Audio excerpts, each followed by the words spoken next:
자, 안녕하세요. 예, 문제풀이 시작을 해야 되겠네요. 7월인데 시험이 보통 11월 말 아니면 12월 초, 작년에 11월 말에 했죠. 11월 말에 시험을 본다라고 생각하시면 될 것 같은데요. 그렇게 스케줄을 잡으면 되겠죠. 그럴 텐데 7월이면은 공부를 1년 정도 이렇게 기간이 있다라고 치면 우리가 12월 초 내 11월 말이라면 이제 우리는 하반기 첫 출발점에 이렇게 들어왔다라고 생각을 하거든요. 그래서 가장 이상적인 스케줄이라면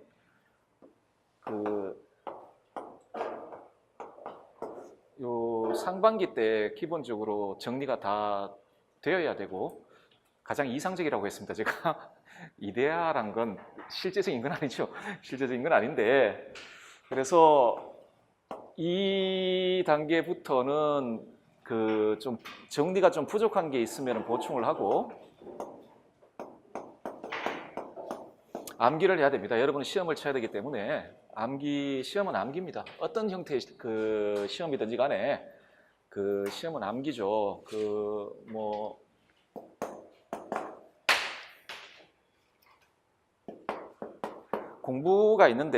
공부라는 게 있는데 공부도 수준이 있습니다. 어떤 형태의 공부냐의 수준이 있겠죠. 그런데 어떤 형태의 공부든 간에 이 공부의 제일 출발점은 어떤 의미에서 공부의 가장 초보적인 형태, 공부의 초보적인 형태는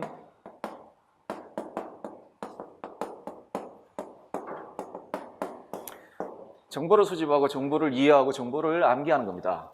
저게 되어야 이 정보를 가지고 새로운 정보도 만들어내고, 예를 들어서 박사학위 논문 같은 경우 새로운 정보를 만드는 과정입니다. 박사학위 논문을 쓰는 과정은 기존에 있던 정보들을 가지고 거기를 이렇게 확장해서 새로운 정보를 만들어내는 거죠. 독창성 있는 이론들을 같으면 똑같이 예를 들어 아리스토텔레스를 한다 그러면 초학자들은 그냥 아리스토텔레스의 글을 읽고 그걸 이해하는 겁니다.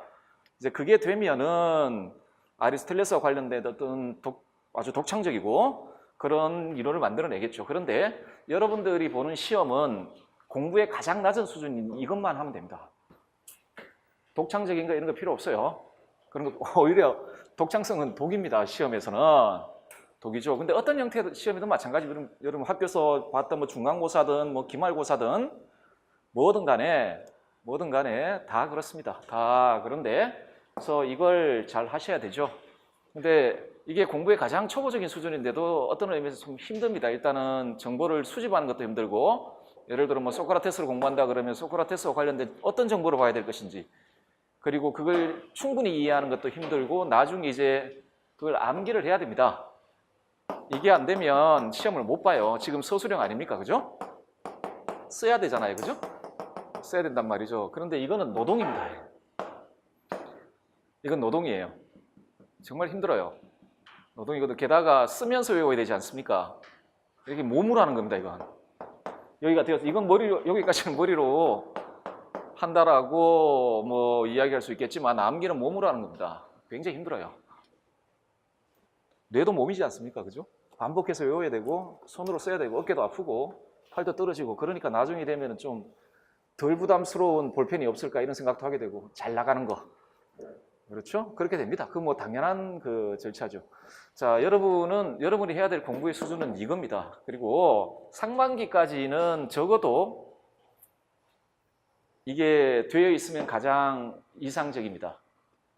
그러니까 시험과 관련되어 있는 충분한 정보, 그리고 그 정보에 대한 이해가 되어 있으면 가장 이상적이긴 한데, 그럼 좋겠죠. 좋긴 한데, 그렇게 되지 않을 경우도 있을 것이고, 어쨌든 간에 지금부터는 만약에 수집과 이해, 그러니까 정리가 좀 덜 되었다라면 빨리 보충을 하고, 빨리 보충을 한 다음에 이제는 암기를 하고 적용을 해야 됩니다. 그럴 시기가 도래했다라고 생각을 해요. 자, 그러면은 암기를 해야 되잖아요. 그럼 여러분들이 암기를 해야 될, 그리고 이해를 하고 암기를 해야 될 내용들이 있습니다. 어떤 이론. 제일 먼저 여러분들이 예를 들어 이 아저씨 성인데 반신반인 우리 소크라테스 선생님을 공부한다 그러면 제일 먼저 여러분들이 파악을 하셔야 되는 건 뭐냐면 주제입니다. 주제. 자, 이거는 여러분들이 보시는 시험에 문제로 등장합니다. 문제로 등장을 합니다. 예를 들어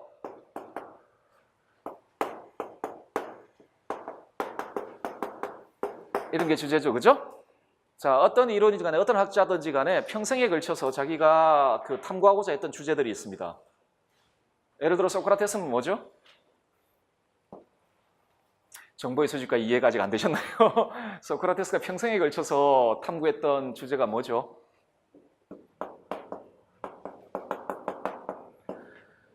좋은 삶이란 무엇이냐입니다. 어떻게 사는 것이 좋은 삶이냐. 이게 소크라테스가 평생에 걸쳐서 그 탐구했던 대주제입니다. 이게 대주제거든요.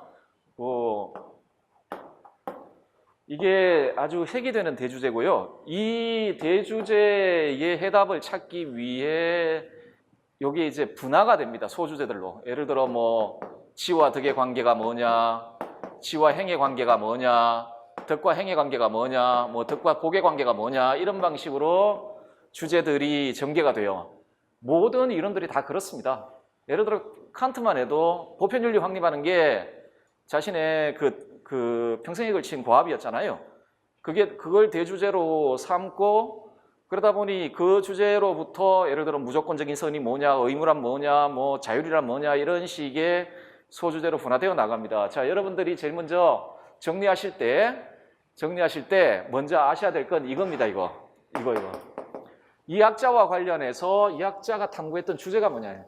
그런데 이 주제는 문제로 나옵니다. 문제. 그래서 주제를 안다라는 건 나올 만한 문제를 알 수 있다는 겁니다.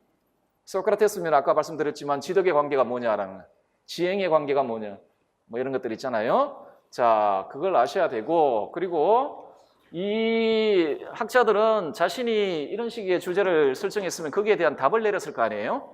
그리고 그 답을 내리기 위해 동원된 개념들이 있습니다. 동원된 개념들이 있어요.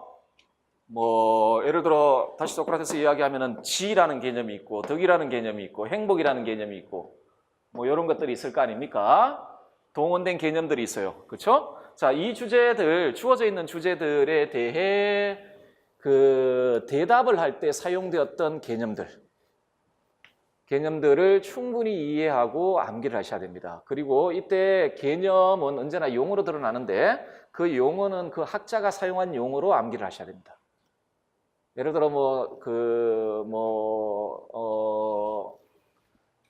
칸트의 선의지라는 개념이 있습니다. 선의지라는 개념이 있는데 그걸 암기하는데 예를 들어 뭐 좋은 개념, 좋은 의지, 착한 의지 이런 식으로 용어를 사용해서는 안 되죠. 그 학자가 사용했던 개념들을 이해하고 암기를 하셔야 됩니다.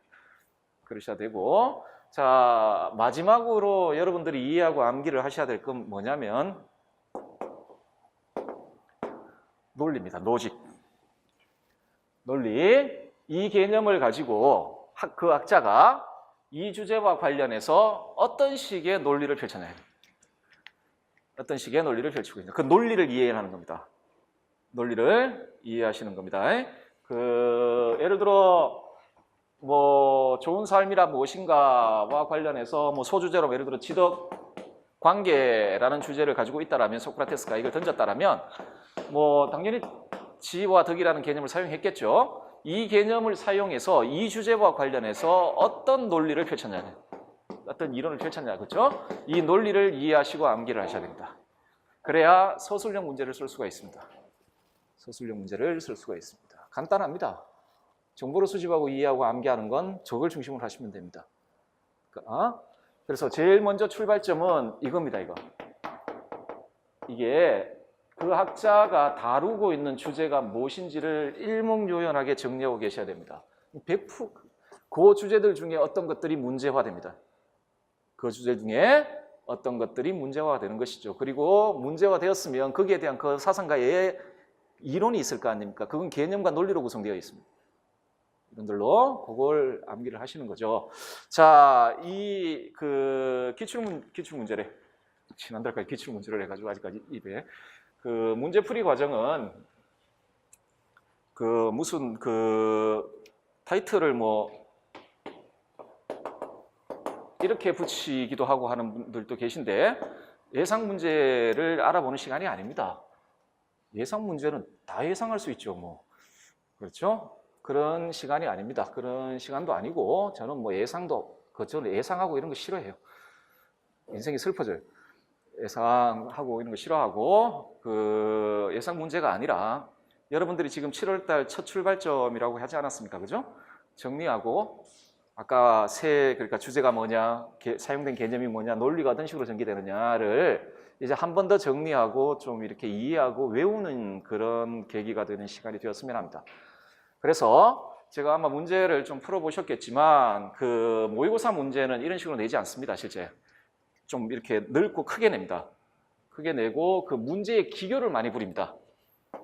기교를 좀 부리죠. 뭐 예를 들어 뭐 선생님 뭐 이렇게 그림도 넣고, 그렇죠? 뭐 가쓰고 나온 선생님 이렇게 그림도 넣고 뭐 그런 방식으로 기교도 부리고 뭐 그러죠. 모의고사 문제는 보통 그렇게 내죠.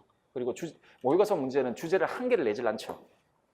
보통 뭐 한 문제에 한 두 개 정도 주제를 섞어 가지고 문제를 내서 이렇게 그 만들기도 합니다. 근데 그건 모의고사고 지금 아까 제가 기출문제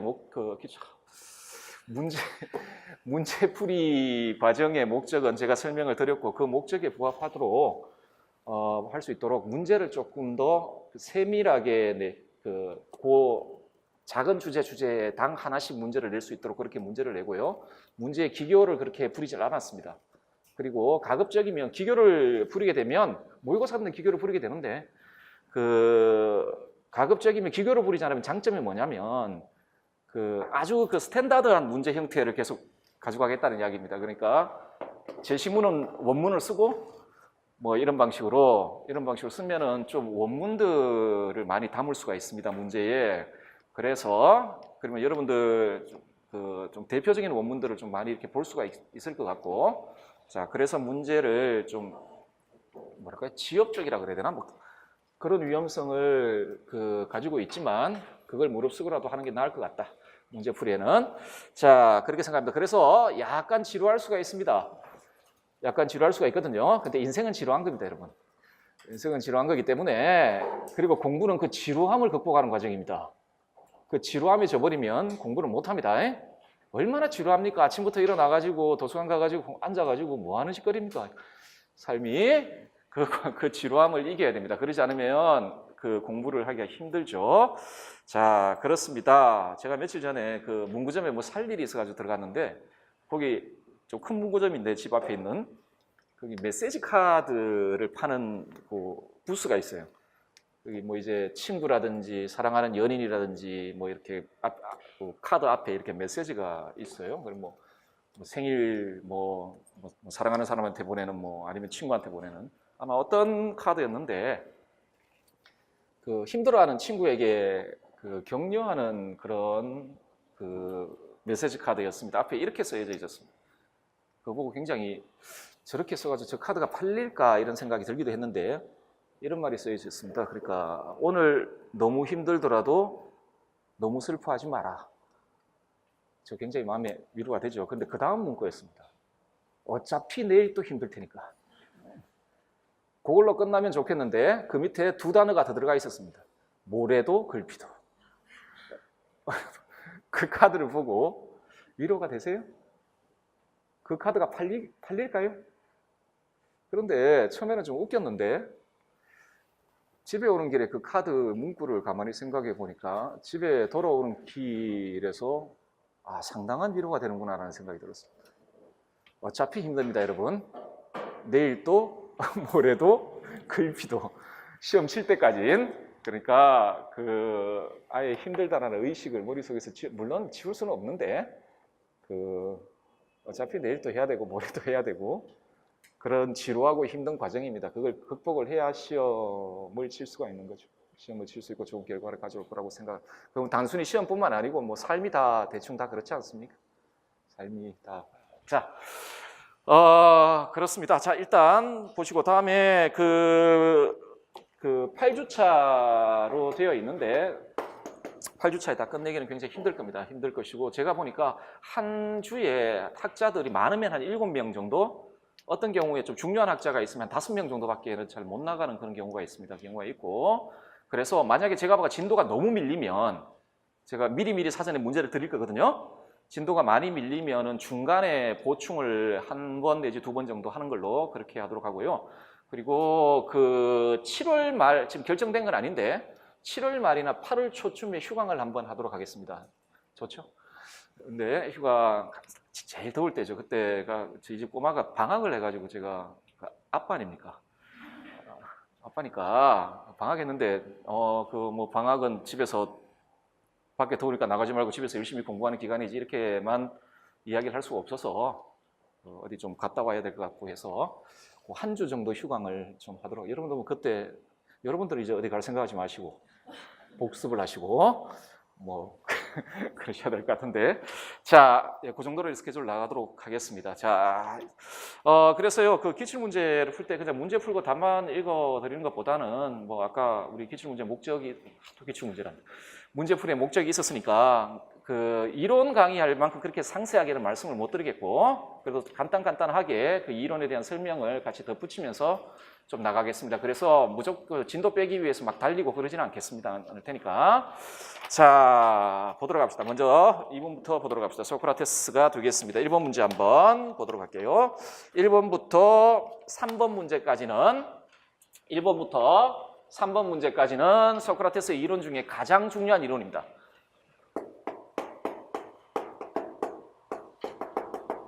지덕일치설. 소크라테스 이론의 충격입니다. 그러니까 지와 덕의 관계가 뭐냐? 도대체 덕이란 뭐냐?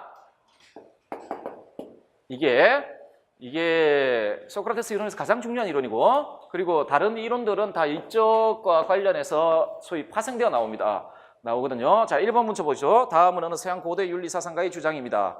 괄호에 공통으로 들어갈 용어를 쓰시오. 모든 정신적인 시도들과 인고들은 괄호가 주도할 때는 행복으로 귀착되겠지만 어리석음이 주도할 때는 그 반대의 것으로 귀착되겠네. 뭐 그냥 문장만 봐도 어리석음에 이렇게 반대되는 단어겠죠. 자, 그럼 똑똑함입니까? 그렇게 쓰면 안 되죠. 똑똑함 이렇게 쓰면 안 되겠죠. 자, 만약에 덕이 정신적인 것들 중 한 가지이고 또한 유익한 것이 필연적이라면 덕은 마땅히 무엇이어야 한다.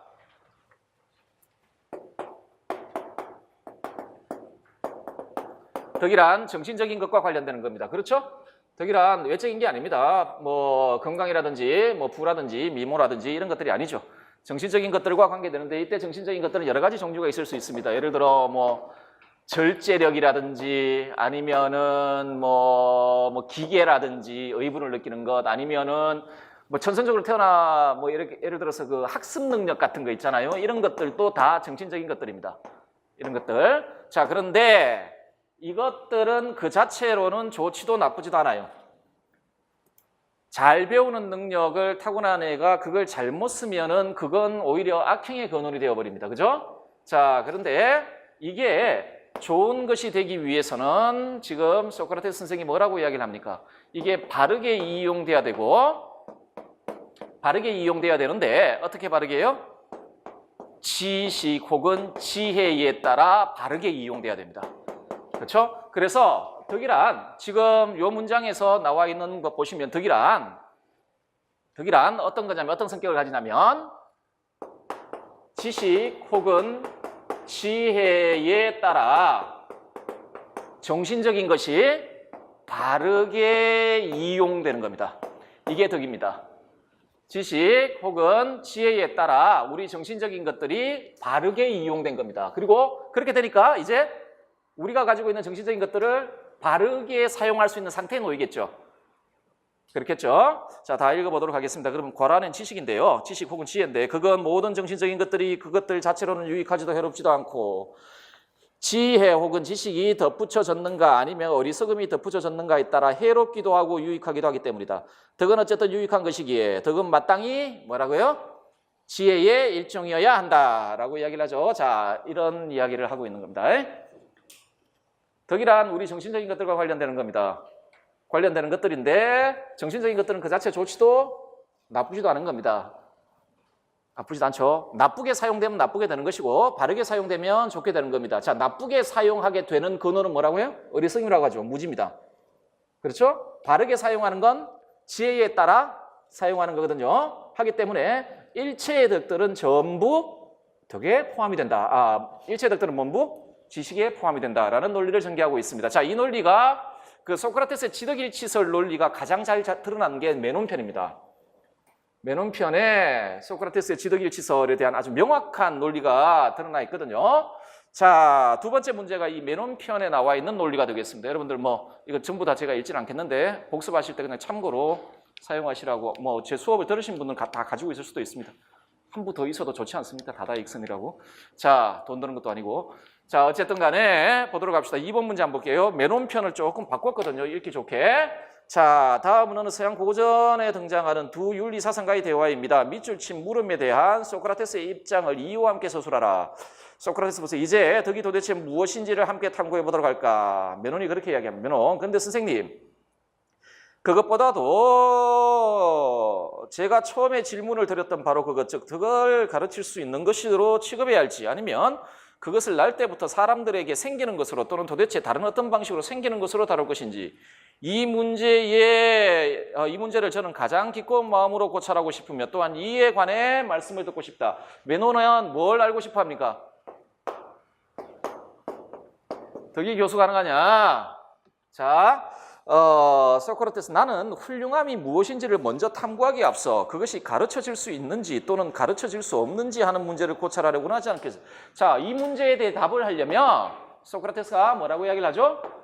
도대체 이게 뭔지를 알아야 이 문제에 답을 할 수가 있다. 답을 할 수가 있다. 자, 대답해보게. 사람에겐 지식 이외에 다른 어떤 것도 가르쳐질 수 없다는 것은 누구에게나 명백한 일인가? 라고 묻죠. 하니까 메논이 뭐라 그러죠? 적어도 제가 보기엔 그렇습니다. 라고 이야기를 하고 있습니다. 자, 전제 하나를 사용하고 있거든요. 자, 교수할 수 있는 모든 것은 지식이다. 네. 지식에 속하는 것만이 가르칠 수 있다. 지식에 속하는 것만이 가르칠 수 있다. 그렇다면 덕이 지식일 경우 그것은 가르쳐줄 수 있을 것이죠. 자, 그러면 이렇게 이야기를 하죠. 이게 메논의 질문이었는데 그러려면 덕이 뭔지를 알아야 된단 말이죠. 자, 그러면서 소크라테스가 했던 이야기는 뭐냐면 전제 하나를 사용하고 있어요. 가르쳐질 수 있는 모든 것은 지식에 속한다. 그러니까 지식이 아닌 것은 가르칠 수 없다라는 이야기 되거든요. 자, 그럼 만약에 메논이 이렇게 물었잖아요. 덕을 가르칠 수 있냐 없느냐에 대한 대답을 얻기 위해서는 덕이 지식에 속하는지 속하지 않은지만 확인하면 된다. 그러면 만약에 지식에 속하면 덕은 가르칠 수 있는 것이고 지식에 속하지 않으면 덕은 가르칠 수 없다. 자, 그러니까 소크라테스가 그러면 덕은 지식일까라고 물었죠. 물론 자기가 물어놓고 자기가 대답을 합니다. 대답을 하는데 자, 메논편에 나와 있는 지덕일치 논리를 써보라는 겁니다. 지식일까? 답은 뭐예요? 지식이다. 설마 이 문제 예, 이유와 함께 쓰라고 그랬죠. 이유와 함께. 답은 지식이라는 겁니다. 아레테네 에피스테메다는.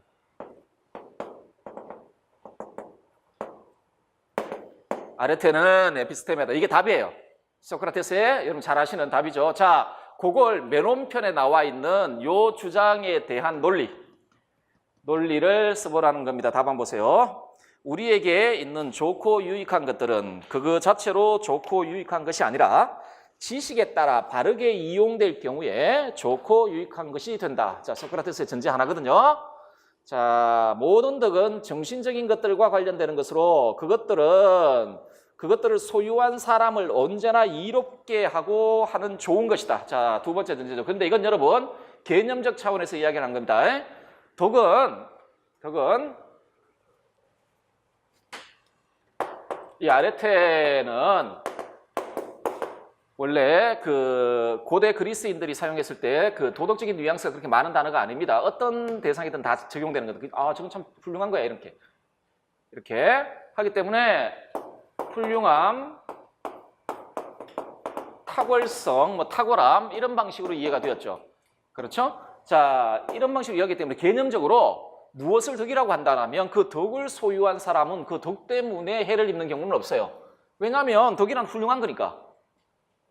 그렇죠? 하기 때문에 덕을 소유한 존재를 해치는 경우는 없어요. 자, 하기 때문에 소크라테스가 이런 전제를 달고 있죠. 덕은 언제나 좋고 유익한 것이다. 그 덕을 소유하고 있는 자에게. 자, 모든 덕은 정신적인 것들과 관련되는 것으로 그것들은 그것을 소유한 사람을 언제나 이롭게 하는 좋은 것이다. 그것들이 사람에게 언제나 좋고 유익한 이유는 모든 덕들이 아까 첫 번째 전제로부터 이런 결론을 이끌어내죠. 모든 덕들은 지식이 정신적인 것들을 바르게 인도하여 생겨난 것이기 때문이다. 그렇죠? 자, 이렇게 되면 이 결론으로부터 어떻게 나오죠? 어떤 결론이 나오죠? 모든 덕은 지식에 포함된다는. 모든 덕은 지식에 포함된다. 왜요? 예를 들어 이런 겁니다. 기계적인 부분이 있어요. 의분을 느끼는 부분이 있어요. 우리 정신적인 것들 안에. 자, 그러면 이게 요건 그 자체로 좋지도 나쁘지도 않아요. 그런데 이게 지식에 의해 인도되면 뭐가 생깁니까? 용기가 돼요. 이게 덕이죠.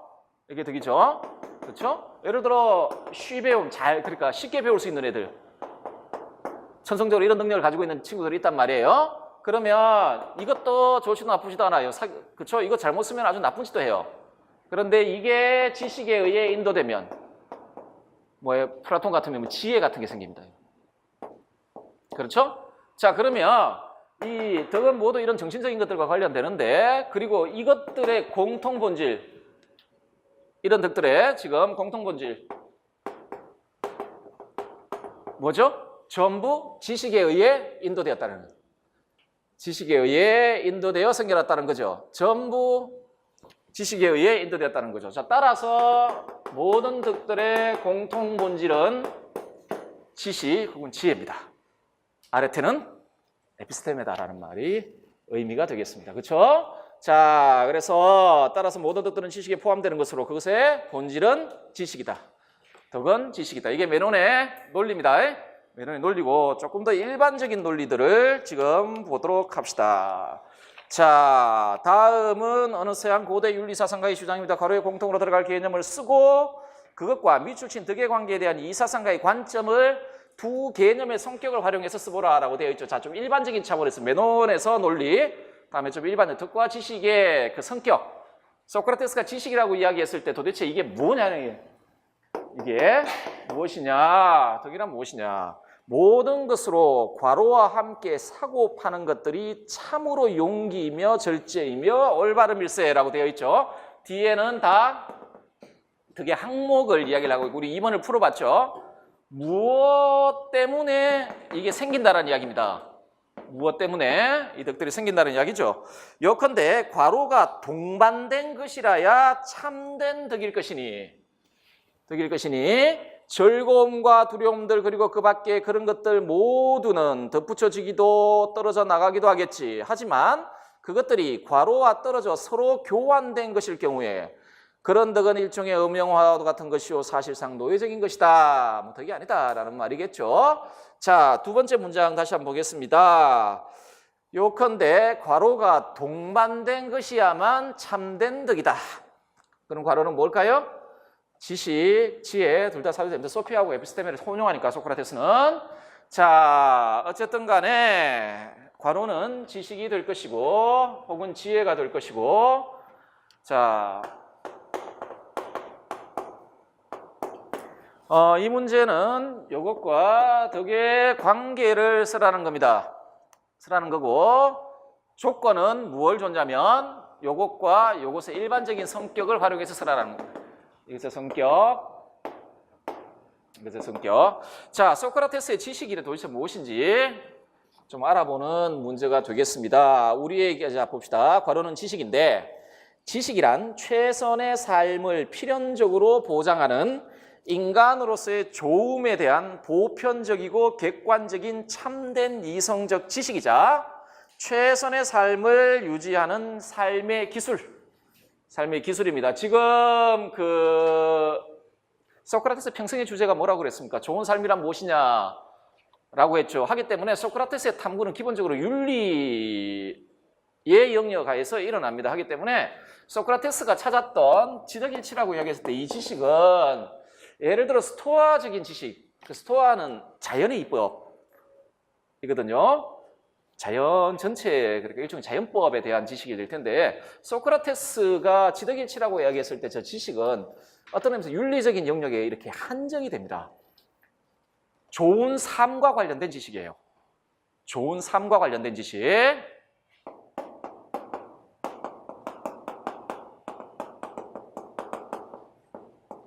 된 지식이자, 자, 이거는 이론적 지식이 아니기 때문에, 이론지가 아니기 때문에 이런 지식은 항상 실천을 자기 자신 안에 함유합니다. 우리가 지금 좋은 삶이란 무엇이냐라는 말은 어떻게 하면 좋은 삶을 살 수 있느냐라는 말 아니겠습니까? 그렇게 좋은 삶을 살 수 있도록 만들어주는 지식이기 때문에 이 지식은 그 자체로 실천적 성격을 가질 수밖에 없습니다. 뭐 상대성 이론이나 이런 게 아니라는 이야기죠. 자, 하기 때문에 소크라테스가 지식하고 기술을 혼용합니다. 저 지식은 기술이다. 어떤 기술이요? 좋은 삶을 살기 위한 기술이에요. 이때 기술 테크네라고 이야기했을 땐 이 지식이 실천적 성격을 가진다라는 이야기입니다. 우리에게 실천을 요구하는 지식이라는 거예요. 그렇게 살아야만 좋은 삶을 살 수 있다는 거예요. 그렇죠? 자, 이게 지식이에요. 이게 지식이고, 자, 다시 한번 보겠습니다. 그 지식이란 최선의 삶을 필연적으로 보장하는 인간으로서의 조음에 대한 보편적이고 객관적인 참된 이성적 지식입니다. 에피스테메의 에피스테메를 인식하는 기능은 감정일 수 없고 이성에 의해 파악되는 지식이고 최선의 삶을 실현하고 유지하는 삶의 기술. 자, 그럼 덕이란 뭘까? 자, 덕은 아레테는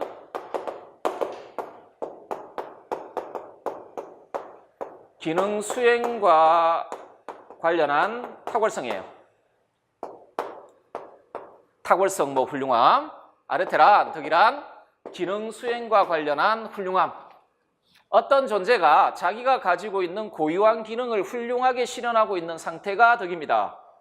어떤 존재가 자신이 가지고 있는 기능을 훌륭하게 실현하고 있는 상태, 그러니까 발휘하고 있는 상태가 덕이죠. 자, 그러면 인간이라는 존재의 고유한 기능은 뭘까요? 이 말은 인간 존재의 본질이 뭐냐라는 이야기인데, 인간의 고유한 기능은 뭘까요?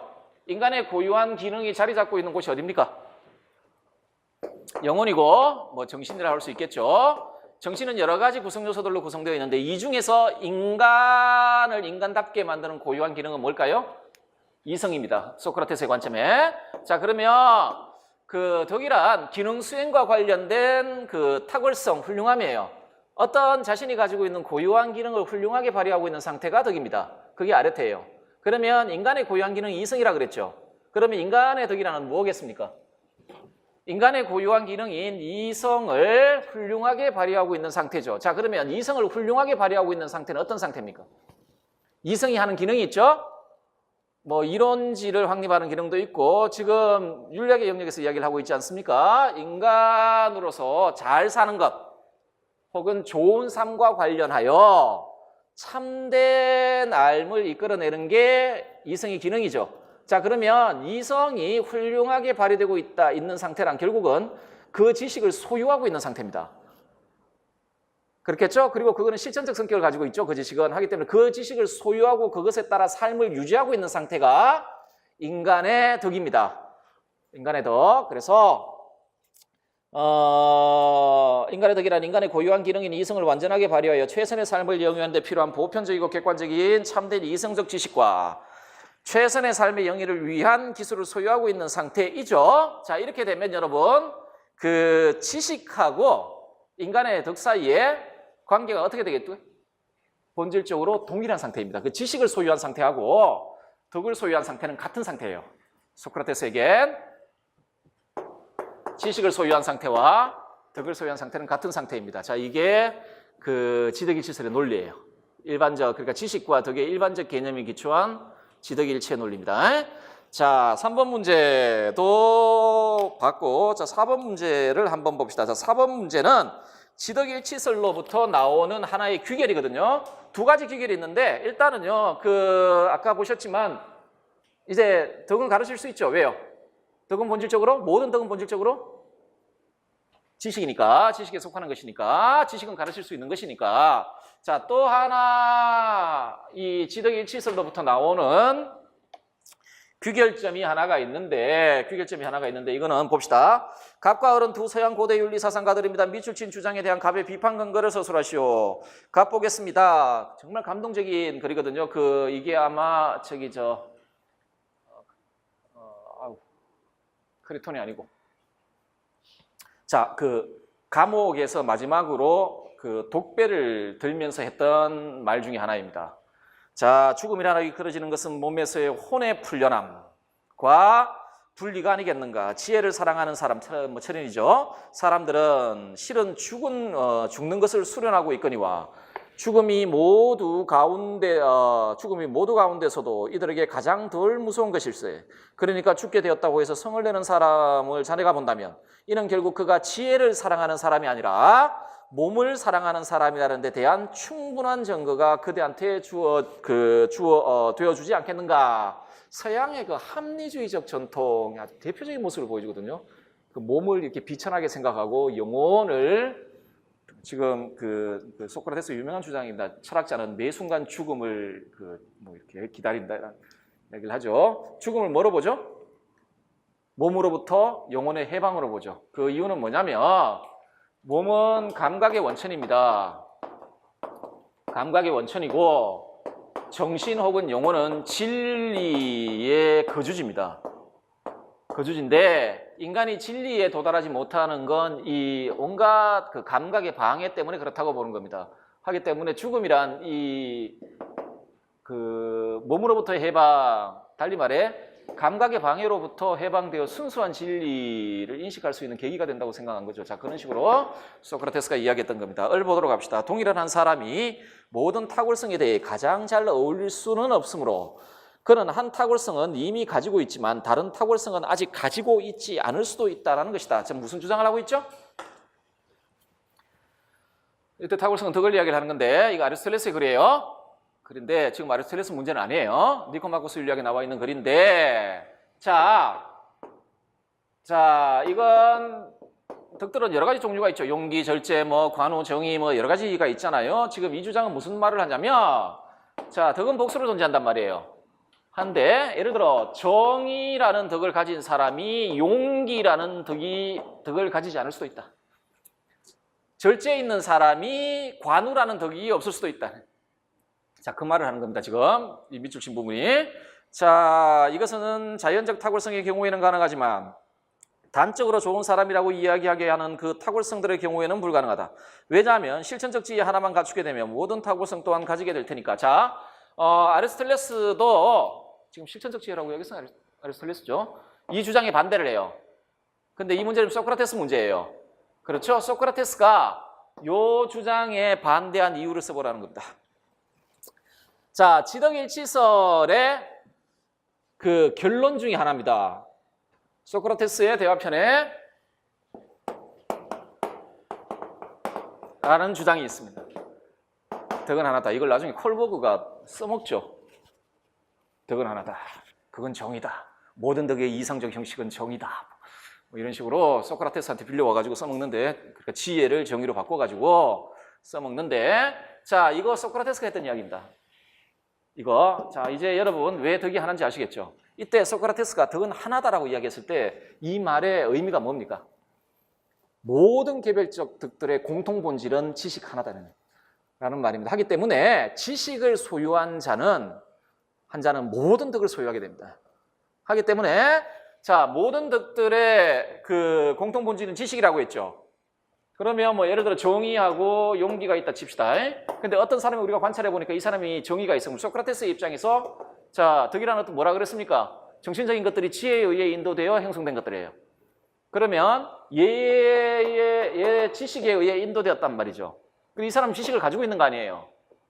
그렇죠? 그리고 이 사람의 삶은 언제나 지식에 의해 인도되는 사람 아니에요.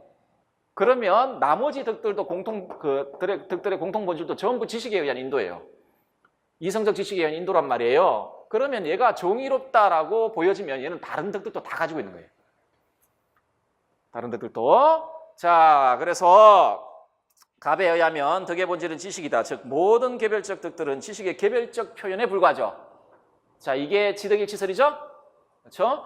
자, 본질적으로 지식이란 동일한 종류에 속한다. 그러므로 덕은 본질적으로 종류에 있어서 하나일 수밖에 없습니다. 뭐요? 이때 종류에 있어서 하나라는 말은 본질이 같다라는 이야기입니다. 뭡니까? 지식이라는 이야기입니다. 지식. 자, 이런 점에서 볼 때 어떤 덕을 가지고 있지만 다른 덕을 가지지 못하는 상태는 존재하지 않습니다. 우리가 그 좋은 삶에 대한 참된 지식과 그것에 관련된 그 기술을 소유하고 있으면 그걸 소유한 사람은 어떤 순간에서도 그 지식에 따라 삶을 살아가게 됩니다. 이 사람이 덕 있는 사람입니다. 하기 때문에 그 밑줄 친 것과 같은 현상이 발생하지 않는다. 덕은 하나다. 뭐라고요? 지식이다. 지식이다 라고 이야기를 하고 있습니다. 이해되시죠? 자, 1번부터 4번 문제는 다시 한번 말씀드리지만 지덕일치설의 의미를 잘 파악을 하셔야 됩니다, 여러분. 소크라테스의 가장 중요한 그 주제입니다. 자, 그 다음 문제 5번 문제는 소크라테스의 어떤 주장, 그 주제와 관련되어 있냐면 요것과 관련되어 있습니다. 지와 덕과 행복은 어떤 관계냐? 지와 덕과 행복은 어떤 관계냐? 일단 결론은 알고 계시죠? 어떤 관계입니까? 동일성 관계입니다. 그 지덕일치, 지덕복 합일 혹은 지덕복 일치라고 했을 때 이 일치라는 말은 동일성을 이야기를 하는 겁니다. 지와 덕은 본질에 있어서 같다라는 말이고 지덕복은 용어는 다르게 사용하고 있으나 그 본질에 있어서 동일한 거라는 이야기입니다. 무슨 말인지 이해되시죠? 지덕일치라고 했을 때 지금 용어는 다르게 사용하고 있죠. 여기는 지식이란 용어를 사용하고 여기는 덕이란 용어를 사용하고 있죠. 사용하고 있으나 얘네 두 개념의 의미가 동일하다는 말이에요. 의미가. 자, 지덕복 합일설 내지는 지덕복 일치설이라고 했을 때 이 말도 마찬가지입니다. 지식, 덕, 행복이라는 단어는 용어는 다 다르지만 요 용어의 의미가 동일하다는 겁니다. 무슨 말인지 아시겠죠? 개념과 용어는 다르죠, 여러분. 예를 들어 이런 겁니다. 인간하고 사람 있죠. 용어가 다르죠.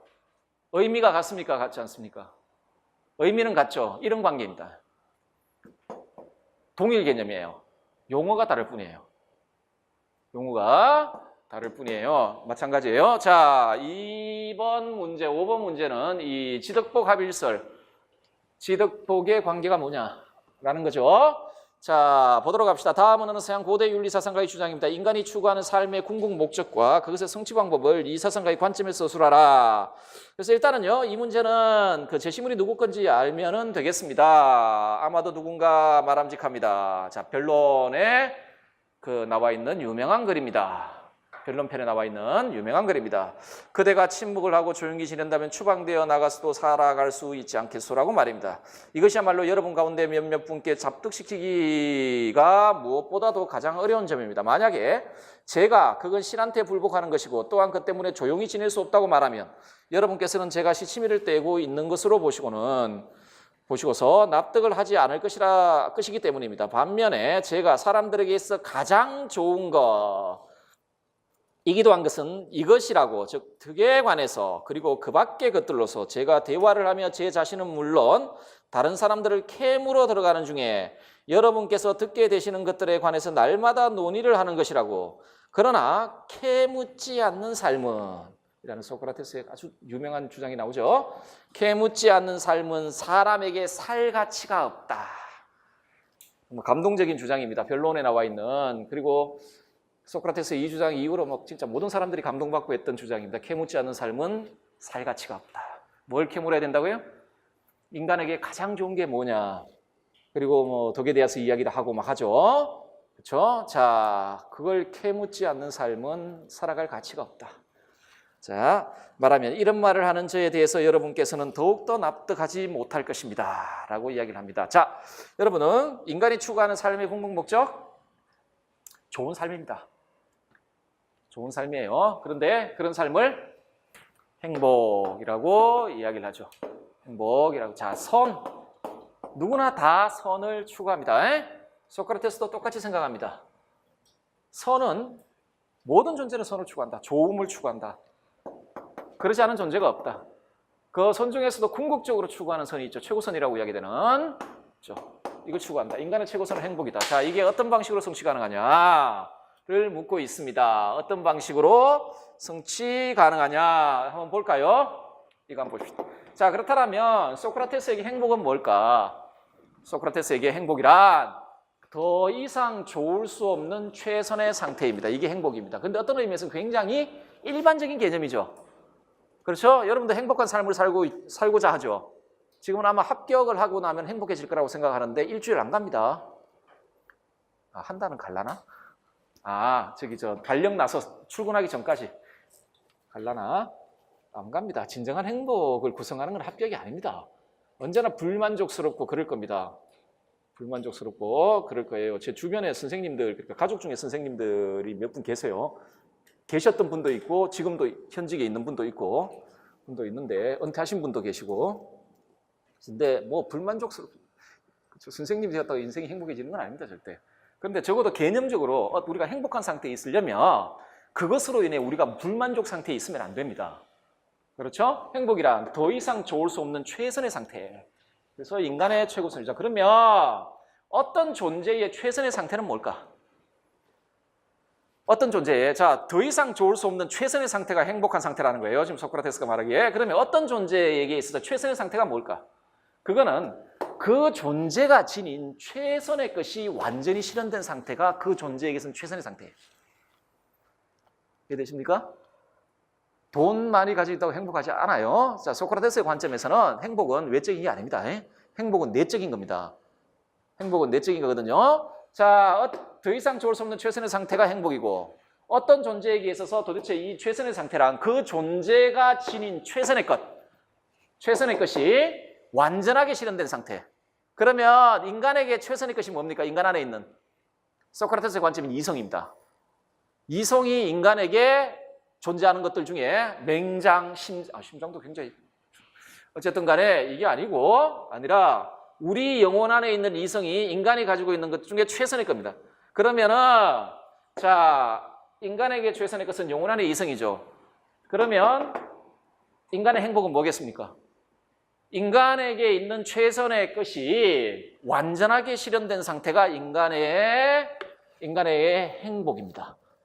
달리 말해 이때 영혼의 건강이라고 표현을 합니다. 소크라테스가 행복이란 영혼이 건강한 상태, 불행이란 영혼이 이렇게 파괴되어 있는 상태라고 이야기했을 때 그 말의 의미는 뭐냐면 인간이 가지고 있는 최선의 것, 즉 영혼 안에 있는 이성이 자기 기능을 완전하게 실현하고 있는 상태. 그래서 나머지 것들을 지배하고 있는 상태. 그 질서가 교란되면 불행에 빠져요. 불행에 빠지거든요. 자, 그래서 인간의 행복이란 이성이 자신의 기능을 완전히 발휘하고 있는 상태. 자, 그런데 아까 우리 덕에 대한 정의 봤죠? 요 정의하고 덕에 대한 정의가 같습니까? 틀립니까? 동일해요. 하기 때문에 행복한 상태하고 덕 있는 상태가 같은 상태예요. 그리고 지덕이 일치했죠? 지식을 소유한 상태와 덕 있는 상태가 같았죠? 따라서 지식을 소유한 상태와 덕 있는 상태와 행복한 상태가 같아요. 자, 예시답 한번 보세요. 이 사상가에 의하면 인간이 추구하는 삶의 궁극 목적은 행복인데 행복이란 인간의 본질인 영혼이 최선의 상태로 있는 것이고 영혼의 최선의 상태란 이성을 훌륭하게 발휘하여 최선의 삶에 대한 보편적이고 객관적인 참된 이성적 알을 소유하고 있는 상태. 이 상태는 곧 덕 있는 상태이다. 따라서 지식을 소유한 상태와 덕 있는 상태 그리고 행복한 상태는 동일한 상태입니다. 동일한 상태. 자, 이처럼 인간의 행복은 자 그럼 어떻게 성취될까요? 이게 동일한 상태니까 지, 덕, 복은 동일한 상태죠. 그러면 행복을 성취하기 위해선 덕을 소유해야 되는데 좀 더 궁극적으로는요. 지식을 소유해야 돼요. 이성에 따라 살아가야 된단 말이죠. 그렇죠? 자, 그래서 이처럼 인간의 행복은 오직 인간의 내면적 훌륭함, 즉 덕에서 오는 것이지 외적인 재화를 소유함으로써 이루어진 것이 아니라 그러므로 인간에게 좋은 것에 대한 이성적 지식을 소유하고 그것에 따라 행위할 때 그 상태가 행복한 상태입니다. 인간에게서 가장 좋은 상태라고 말할 수 있겠습니다. 자, 6번 문제는 소크라테스의 또 중요한 주장 중에 하나죠. 지행일치설. 자, 소크라테스와 관련해서 여러분 반드시 알아야 될 주제가 지덕일치, 지덕복일치, 지행일치입니다. 지행일치거든요. 자, 보도록 합시다. 지행일치설. 자, 뭐 지행합일설, 지행일치설인데 일단은요. 그 지행합일 내기 지행일치라는 말은 지행 간의 필연적 관계를 이야기를 하는 겁니다. 이 말이 무슨 말이냐면 알면 행해야 된다는 게 아니라 우리가 어떤 알을 가지게 되면 반드시 그 알에 따라 행동하게 되어 있다라는 말이죠. 자, 말인데 논리가 중요합니다. 일단은 문제부터 봅시다. 다음은 어느 서양 고대 윤리 사상가의 주장입니다. 밑줄 친 주장에 대한 이 사상가의 반론을 서술하라 라고 되어 있네요. 일단은 두 번째 제시문부터 한번 봅시다. 이게 원래는 예전에는 제가 다른 번역본을 사용했는데 지금 교과서에 보니까 이렇게 번역되어 있어요. 이것도 변론편에 나와 있는 너무너무나 감동적인 소크라테스의 주장입니다. 그리고 제가 그 소크라테스 문제 낼 때마다 반드시 사용하는 지문이거든요. 좀 우리가 좀 제대로 살자라는 생각에서 매년 그냥 소크라테스 할 때는 항상 하고, 그리고 좀 인생도 좀 돌아보고 그러려고. 자, 봅시다. 여러분, 아테네 시민 여러분, 아테네 빼버리고 여러분, 우리 자신 빼버리고, 나는 여러분을 경외하고 있고 그러나 여러분에게 복종하느니 차라리 신에게 복종하겠소. 그리고 나는 내 목숨이 붙어있는 한 내가 할 수 있을 때까지는 결코 지혜를 사랑하고 구하는 일을 그만두지 않을 것이요. 세상에서 뛰어난 사람이여, 당신은 지혜와 힘에서 가장 명성이 높고 위대한 나라인 아테네의 사람이면서 되도록 많은 돈을 손에 넣는 데만 신경을 쓰고 있으니 부끄럽지 않소. 명성이나 지위에 관해서는 신경을 쓰면서 사려나 진리는 마음에 두지 않고 정신을 될 수 있는 대로 훌륭하게 만드는 데는 신경을 쓰지 않을 뿐더러 걱정도 하지 않는다는 것은 부끄럽지 않소 라고 이야기를 하고 있는 변론편에서 나왔던 이야기입니다. 유명한 감동적인 이야기입니다. 자, 소크라테스인데 위에 것도 소크라테스의 주장이에요. 첫 번째 제시문 보도록 합시다. 가장 좋은 것을 알고 또 그것을 할 수 있는데도 그것을 하려 하지 않고 오히려 다른 것을 하려는 사람이 눈에 보인다. 자, 그리고 도대체 그 사람한테 가서 물었어요. 이유가 뭐냐라고 물으니까 그 사람들이 뭐라 그러냐면 나는 가장 좋은 것이 무엇인지 잘 알고 있고 그리고 그걸 행할 수 있는 능력도 있는데 그놈의 감정 때문에, 그놈의 즐거움이나 괴로움, 어떤 아주 격렬한 감정이죠. 이놈의 감정 때문에 그렇게 못하고 있습니다 라고 대답을 했대요. 그렇죠? 자, 지금 그 밑줄 친 부분에 그 사람들이 행했던 주장은 이런 식으로 이야기할 수 있을 것 같아요. 자기 자신이 행하고 있는 나쁜 행동 혹은 악행의 원인이 이 사람들 지금 뭐라고 이야기를 하고 있습니까? 감정이다라고 이야기. 나중에 그 아리스토텔레스가 자제력 없음 이야기할 때 보면 진짜 자제력 없는 거예요. 그렇죠? 의지박약 이런 거 감정이다. 감정에 져서 내가 그렇게 되었다라고 이야기를 하죠. 자, 요 주장을 소크라테스의 관점에서 논박해 보라는 겁니다. 자, 일단은요, 소크라테스는 아리스토텔레스의 그 니코마코스 윤리학에서 나오는데 자제력 없는 현상 자체를 인정을 안 해요. 소크라테스는 우리가 자제력이 없어서, 그러니까 참된 알을 가지고 있는데, 지식을 가지고 있는데 감정에 져서 이걸 실천하지 못하는 경우는 없어요. 소크라테스가 뭐라 그럽니까? 네가 참으로 알고 있다라는 그 지식에 문제가 있다는 거예요. 이게 지식이 아니라는 이야기예요. 이게 소크라테스의 논리입니다. 그래서 악행의 근원은 감정이 아니고 어떤 형태의 악행이든 간에 악행의 원인은 무지고 선행의, 그러니까 좋은 행동의 원인은 지식입니다. 자, 논리 한번 볼게요. 자, 좋음에 대한 본성적 추구. 자, 모든 존재들, 그러니까 인간은 좋음을 추구해요. 행복을 추구하는 존재예요. 선을 추구하는 존재라는 거죠. 자, 이게 인간의 본성이에요. 자, 모든 인간 행위의 궁극적 목적은 결국 선이에요. 물론 궁극적인 목적은 행복이겠죠. 선 중에 최고의 선. 어쨌든 간에 우리는 선을 추구하고 악을 피하고자 합니다. 그게 인간의 본성이에요. 자, 따라서요, 나쁨을 자발적으로 추구하는 존재는 있을 수 있어요. 근데 인간만 아니에요. 모든 존재가 다 그래요. 자기 자신에게 나쁜 것을 자발적으로 추구하는 존재는 없어요. 인간도 마찬가지예요. 그렇죠? 일단은 소크라테스의 관점에. 자, 그래서 이거는 자발적으로 추구하는 인간은 없어요. 하기 때문에 만약에 인간이 자기 자신에게 나쁜 결과를 가져오는 행동을 한다면 그건 의도해서 한 게 아니에요. 의도적 행위가 아니에요. 나쁨을 그 자체로 목적으로 한 행동이 아니라는 이야기예요. 자, 그래서 이로부터 어떤 결론? 최선의 것에 대한 지식을 소유하는 게 선행의 근본이요. 자, 최선의 것에 대한 지식이 길어요. 소위 말해 무지가 악행의 근본이라고 봅니다. 따라서 도덕적 행위 혹은 선행의 직접적 동기는 선에 대한 참된 이성적 지식이고 악행의 직접 동기는 선에 대한 참된 이성적 지식의 결여, 무지다라는 게 지행일치설의 중요한 주장입니다. 주장이거든요. 자, 예시담 한번 보세요. 인간은 본성적으로 자신에게 해가 되는 것을 피하고 자신에게 좋고 유익한 것을 추구하는 존재이기 때문에 이게 인간의 본성이에요. 때문에 자신에게 진정으로 좋고 유익한 것에 대한 참된 이성적 지식을 소유한 사람은 반드시 그것을 실천하게 된다. 따라서 자신에게 최선의 것을 알고 있는데도 감정 때문에 그것을 실천하지 못하는 경우는 적어도 소크라테스의 관점에서 이런 경우는 존재할 수 없어요. 자제력 없는 현상 이런 거 없단 말이죠. 그런 건 존재할 수 없고 그렇던 행동의 원인은 감정이 아니라 자신에게 최선의 것이 무엇인지에 대한 무지. 이러한 점에서 볼 때 즐거움이나 괴로움과 같은 감정이 지식과 행위의 불일치 원인이라는 그 주장이 있죠. 원인이라는 주장은 알고 있다고 믿고 있는 지식이 실제로 참된 지식이 아님을 모르고 한 주장에 불과하다라고 보시면 됩니다. 자, 이게 지행일치설의 논리입니다. 논리를 이해하시면 되고 마지막으로 뭐 이런 것까지 나오겠나 싶긴 한데 그 지식 성취 방법. 자, 지식을 성취해야 우리가 이걸 소유해야만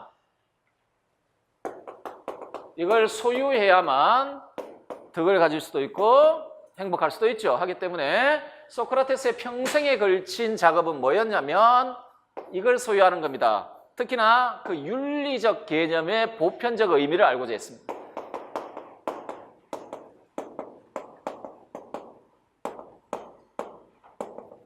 용기가 뭐냐, 절제가 뭐냐, 경건이 뭐냐 뭐 이런 식으로 윤리적 개념의 보편적 의미 그걸 알아야 용기가 무엇인지를 알아야 용기 있게 행동할 수도 있고 그것 때문에 우리는 좋은 상태에 있는 것이고 자 그러면 이걸 어떻게 소유하게 될까? 일단은 전제는 뭐냐면 우리는 이걸 알 수 있다는 겁니다. 예를 들어 그 소피스트들 같은 상대주의자들 같은 경우에는 우리는 이 절대적 진리에 도달할 수 없다고 보죠. 그 우리 인식의 통로가 감각으로 제한되어 있기 때문에 그 감각에 주어지지 않은 것은 우리 정신에도 없단 말이에요. 경험론자들 기본적으로 가지고 있는 생각이죠. 감각에 의해 주어지지 않은 것은 우리 정신에도 없다. 이게 경험론의 모토입니다.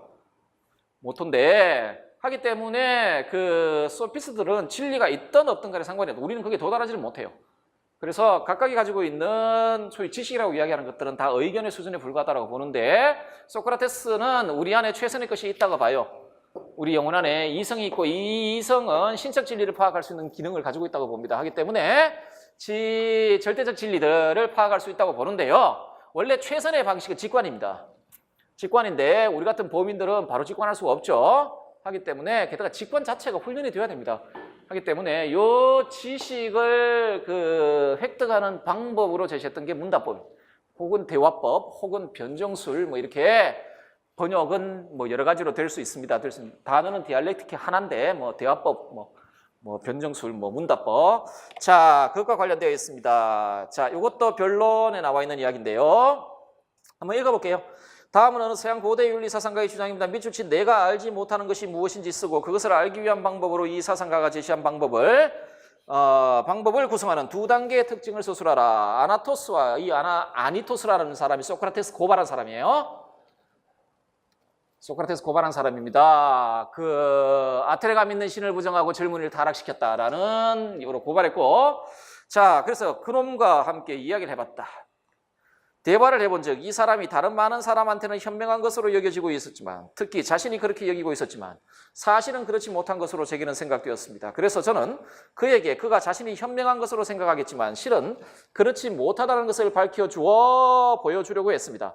아무튼 그 결과로 이 사람한테서도 그리고 같이 있던 사람들 중에 많은 이한테도 제가 미움을 사게 되었습니다. 이 아니토스가 왜 나를 고발했을까 가만히 생각해 보니까 내가 저번에 이 사람들 만나가지고 네 놈들은 전부 무식한 놈들이야 이런 말 해가지고 내가 원한을 쌌구나 이런 지금 주장을 하고 있는데 그야 어쨌든 저는 그 자리를 떠나면서 제 마음속으로 이런 결론을 내렸습니다. 이 사람보다야 내가 더 현명하지.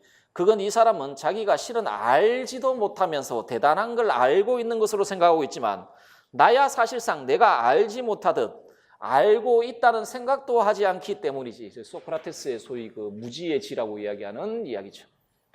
무지의 지라는 뭐 소크라테스의 역설 뭐 이렇게 불려지기도 하죠. 무지의 지라는 내가 그들보다 더 현명한 이유는 나는 적어도 모른다는 걸 알고 있으니까 뭐 그런 겁니다. 어쨌든 적어도 이 사람보다 바로 이 사소한 한 가지 것으로 해서 즉 내가 알지 못하는 것을 내가 알고 있다고 생각하지 않는다는 이 사실로 해서 내가 더 현명하다 라는 너무너무 유명한 주장을 하고 있습니다. 소위 소크라테스의 무지의 지라는. 자, 그러면 소크라테스가 알지 못했던 게 뭘까요? 아까 소크라테스가 평생에 걸쳐서 뭐 한다고 그랬습니까? 좋은 삶이란 무엇인가? 자, 그걸 알려면 좋은 삶을 살기 위해서 뭘 가지고 있어야 된다고? 지식을 소유하고 있어야 된다. 이때 소크라테스가 탐구했던 게 뭐라고 했어요? 윤리적 개념의 보편적 의미를 탐구했다고 했죠. 자, 이걸 아직까지 모르겠다라는 겁니다. 그래서 내가 알지 못하는 것은 덕의 보편적 의미 혹은 보편적이고 객관적인 도덕적 진리 뭐 이런 거겠죠. 자, 이 진리를 탐구하는 문답법의 두 단계는 어떻게 되어 있습니까? 논박 단계와 산파 단계로 되어 있습니다. 논박 단계와 산파 단계로 되어 있죠. 이거 한번 보실까요? 자, 논박이란 감각적 지각에 의해 얻은 의견을 버리는 단계입니다. 우리 안에 이 의견 안에는 온갖 관습적 지식들 이런 거 다 포함돼요. 그렇죠? 자, 그런 버리는 단계로 무지를 자각하는 단계입니다. 내가 지금 가지고 있던 것들이 참된 진리가 아니구나 라는 걸 확인하고 그걸 정신 안에서 모두 제거하는 그 과정이 논박 단계. 이는 논리적 논박을 통해 자신의 무지를 알게 함으로써 보편성을 결여한 의견에서 벗어날 수 있도록 하는 단계. 소크라테스가 이 짓을 계속했죠. 사람들 모아놓고 네가 지금 이야기하는 게 다 틀렸다. 논리적인 논박을 통해. 자, 논박은 의견 자체를 버리게 한 다음 논박된 사람으로 하여금 의견과는 전혀 다른 차원의 지식을 낳도록 하려는 목적을 통해 이루어지는 게 논박 단계입니다. 자, 이게 되면 이제 정신 안에 우리가 진리에 접근하는 걸 방해하는 온갖 의견들이 전부 사라집니다.